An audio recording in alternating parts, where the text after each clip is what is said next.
नमस्कार, जोहार। मैं उमेश कुमार झा और आप देख रहे हैं झारखंड लाइव। और मैं आपके लिए फिर झारखंड की कुछ नई बड़ी खबरों को लेकर आया हूं, तो बने रहिए इस वीडियो के अंत तक मेरे साथ और देखिए पूरी रिपोर्ट। पहली खबर हजारीबाग में रामनवमी से पहले हो रही राजनीति को लेकर है। आपको बता दूं, झारखंड के हजारीबाग में रामनवमी का जुलूस हमेशा से होता आया है और हमेशा चर्चा का विषय रहा है। हजारीबाग की रामनवमी का इतिहास आज़ादी से पहले का है, पर इस बार रामनवमी से पहले ही हजारीबाग चर्चा में है। उसकी वजह यह है कि प्रशासन द्वारा हजारीबाग में धारा 144 लागू की गई है। साथ ही रामनवमी में डीजे पर भी रोक लगाई गई है। इस पाबंदी को लेकर जोरों से विरोध हो रहा है। इस फैसले के विरोध में 4 दिनों से हिंदू प्रचारक अजय सिंह अनशन पर बैठे हैं और उनके साथ कई लोग अनशन पर बैठे हैं। अनशन पर बैठे लोग भारी बारिश के बावजूद भी नहीं हिले। वहीं अजय सिंह तबीयत खराब होने के बावजूद भी धरना स्थल से हिलने को तैयार नहीं है। प्रशासन की इस पाबंदी को लेकर स्थानीय लोगों में भी आक्रोश नजर आने लगा है। इस दौरान जिला प्रशासन की ओर से अजय सिंह की स्वास्थ्य जांच कराई गई। उसकी तबीयत खराब देखकर जब उन्हें अस्पताल ले जाने का फैसला लिया गया तो उन्होंने अस्पताल जाने से इनकार कर दिया। अनशन पर बैठे 7 करण और अमन कई लोग हैं। इन लोगों का कहना है कि जान दे देंगे लेकिन हम लोग झुकने वाले नहीं हैं। हमारी मांग पूर्ण रूप से सही है और जिला प्रशासन को संज्ञान लेनी भी चाहिए।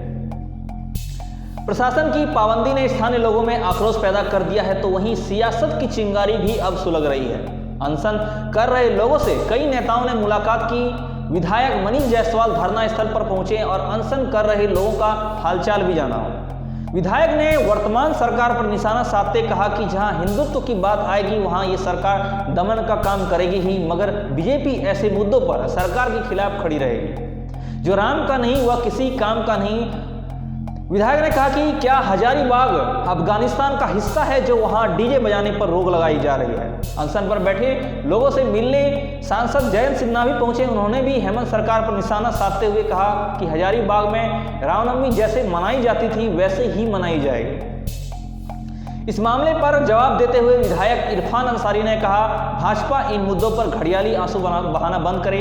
हमारे मुख्यमंत्री इन सारी बातों पर गंभीर हैं। उन्होंने कहा कि ऐसा कोई रामनवमी का पर्व नहीं हुआ है जिसमें बीजेपी ने दंगे न करवाए हों। जब रघुवर दास की सरकार थी तब इन्हीं मनीष जायसवाल ने रूप बदल दी और दंगा करवाया। हमारी सरकार शांतिपूर्वक से रामनवमी कराना चाहती है तो ये भाजपा को खुजली हो रही है।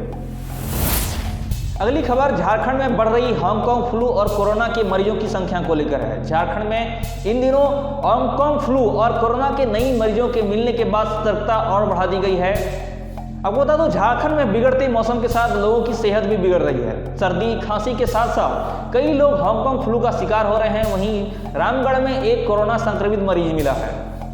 राज्य में कोरोना संक्रमितों की संख्या अब 11 पहुंच गई है। मतलब यह है कि झारखंड में कोरोना के साथ साथ हांगकांग फ्लू के मरीजों की संख्या भी बढ़ रही है। इन बीमारियों से निपटने के लिए रिम्स और सदर अस्पताल की पूरी तैयारी की जा चुकी है।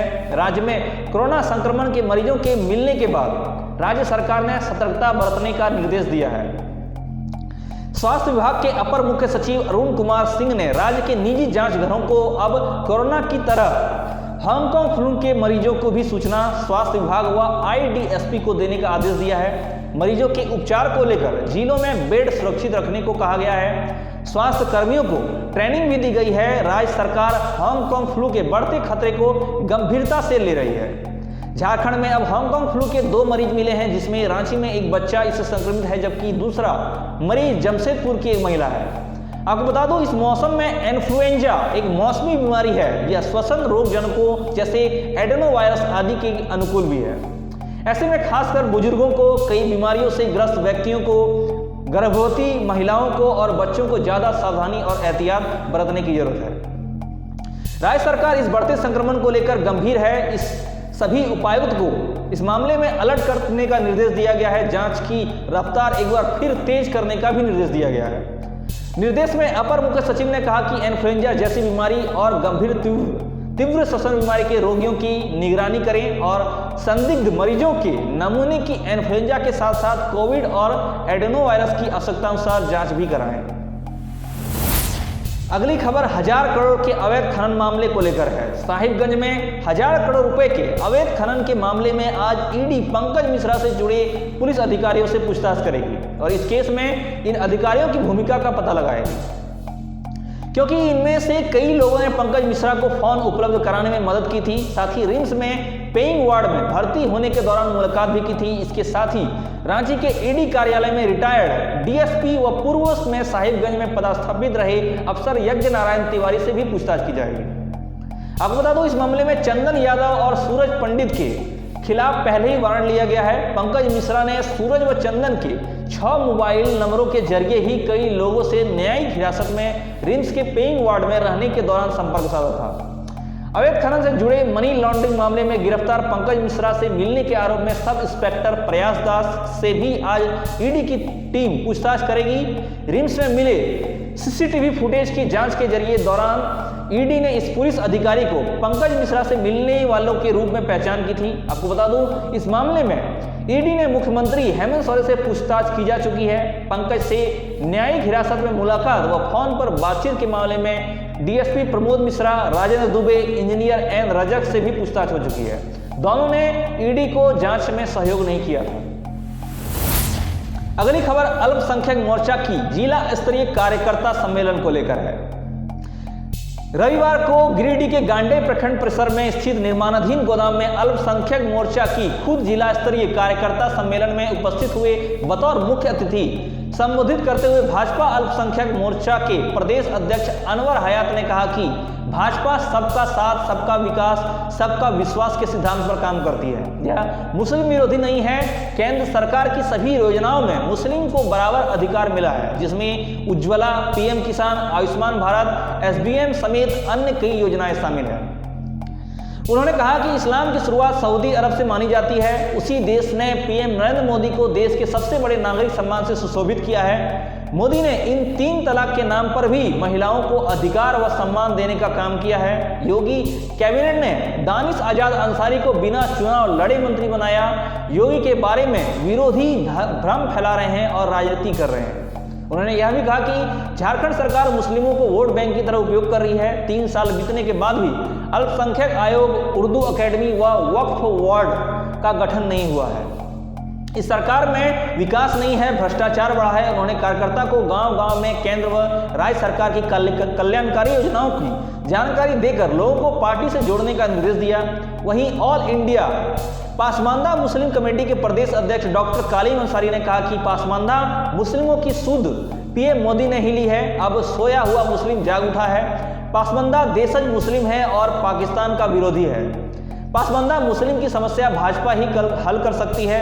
उन्होंने गिरिडीह के 6 विधानसभा में से 1 विधानसभा का नेतृत्व मुस्लिम समाज की ओर से अनवर हयात को देने की भी मांग की।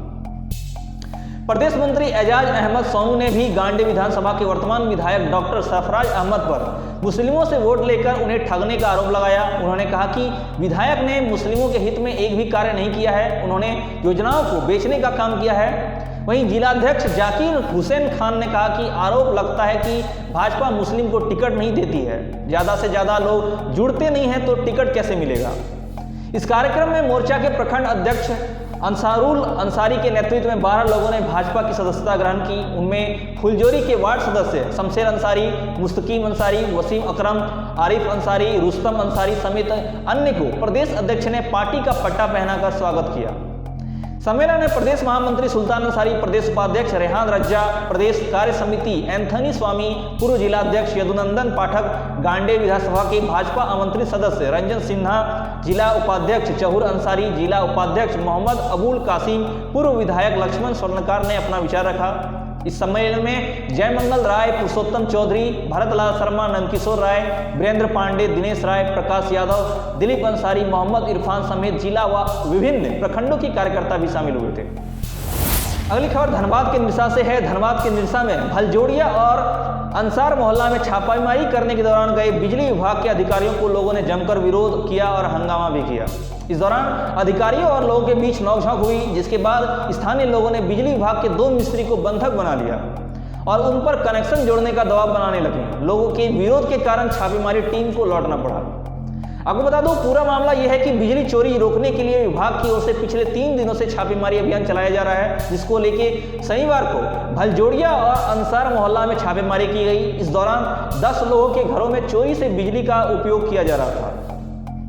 सही पर करीब 4 लाख रुपए का जुर्माना लगाया गया। इसमें स्थानीय लोगों का गुस्सा फूट पड़ा और एकजुट होकर छापेमारी का विरोध करने लगे। लोगों का कहना है कि बिजली विभाग मनमानी कर पर उतर आया है, जब चाहे बिजली चोरी का आरोप लगाकर केस कर देता है। अब ऐसा नहीं होने देंगे। इस दौरान छापेमारी टीम में शामिल अधिकारियों और कर्मियों के साथ लोगों ने जमकर नोकझोंक की। इसमें गुस्साए लोगों ने बिजली विभाग के 2 कर्मी संजय साव और लालटू मोदक को बंधक बना लिया और दोनों पर बिजली कनेक्शन जोड़ने का दबाव बनाने लगे। बंधक बने दोनों कर्मियों ने सीनियर अधिकारियों के निर्देश पर ही बिजली कनेक्शन जोड़ने की बात कही। इस दौरान करीब 2 घंटे तक ड्रामा चलता रहा। बाद में स्थानीय बुद्धिजीवियों ने पहल कर दोनों कर्मियों को छोड़ दिया गया। वहीं बिजली विभाग के नरेंद्र कुमार ने कहा कि सीनियर पदाधिकारियों के निर्देश पर बिजली चोरी रोकने को लेकर भलजोड़िया रोड में छापेमारी अभियान चलाया गया है। छापेमारी दल ने घर व दुकान में छापेमारी कर बिजली चोरी करते हुए पकड़ा है और स्थानीय लोगों का कहना है कि भलजोड़िया रोड स्थित दुकान और मकान में बिजली विभाग ने ही कनेक्शन किया हुआ है और घर और दुकान में अलग अलग मीटर है। विभाग के कर्मी प्रत्येक महीने रीडिंग भी करते हैं। हम लोग समय पर बिल भी जमा करते हैं, लेकिन छापेमारी टीम पुराना मीटर का हवाला देकर बेवजह हम लोगों को ऊपर आर्थिक बोझ डाल रही है।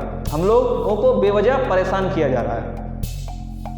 आपको बता दो बिजली विभाग ने भलजोड़िया रोड निवासी सत्यजीत सिन्हा पर मीटर के साथ छेड़छाड़ करने के आरोप में 21,900 रुपये, मुन्ना साहनी पर 45,625 रुपये, विजय साहनी पर 45,425 रुपये, धर्मेंद्र सिंह पर 45,625 रुपये, जितेंद्र सिंह पर 45,625 रुपये, इंद्रजीत सिंह पर मीटर से छेड़छाड़ पर 21,900 रुपये जुर्माना लगाया। इसके साथ ही अंसार मोहल्ला निवासी वकील अंसारी पर मीटर के साथ छेड़छाड़ करने को लेकर 18,250 रुपये, अल्ताफ अंसारी पर 59,750 रुपये, भलजोड़िया निवासी बलराम साहब पर 36,500 रुपये और संजय कुमार बरनवाल पर 59,750 रुपये का फाइन किया गया है। अभी के लिए इतना ही। हम आगे आपसे फिर मिलेंगे नई खबरों के साथ। हमारे साथ अंत तक बने रहने के लिए धन्यवाद और यूं ही झारखंड की हर खबरों से जुड़े रहने के लिए देखते रहिए झारखंड लाइव।